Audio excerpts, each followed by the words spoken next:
Gad Elmaleh est un père heureux. L'humoriste et comédien français de 51 ans a eu un premier enfant, Noé, né le 1er novembre 2000, fruit de sa relation avec l'actrice Anne Brochet.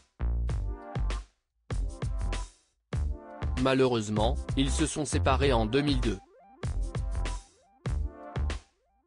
Mais après plusieurs idylles plus ou moins fructueuses, Gad Elmaleh a eu un second enfant, Raphaël, né à Monaco le 17 décembre 2013, issu de son union avec Charlotte Casiraghi, membre de la famille princière du Rocher. Ils ont rompu en octobre 2015.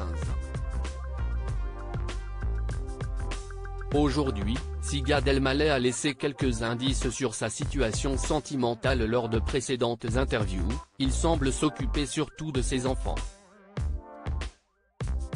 Noé est aujourd'hui âgé de 22 ans et a entamé une carrière de mannequin. Raphaël, quant à lui, n'a que 9 ans et est toujours à l'école. C'est d'ailleurs dans ce cadre que Gad Elmaleh a vécu une drôle de situation. Invité sur les ondes de la radio Europe un jeudi 19 janvier 2023 pour promouvoir son spectacle intitulé D'ailleurs, qui sera diffusé sur la chaîne cryptée Canal+, l'humoriste s'est livré dans l'émission nommée Culture Média animée par Philippe Vandel. Le comédien se remémore d'avoir un jour reçu un mail de la part de l'institutrice de son petit garçon, Raphaël, alors qu'il était en spell 2-bas. L'objet du courrier électronique était inquiétant, « Votre fils, urgent », a-t-il ainsi pu découvrir. Une leçon. Originale. J'étais un peu flippé, explique Gad Elmaleh, en bon père qu'il est. C'est alors qu'il se rend à l'école de son fils et se retrouve en face de l'enseignante pour un rendez-vous.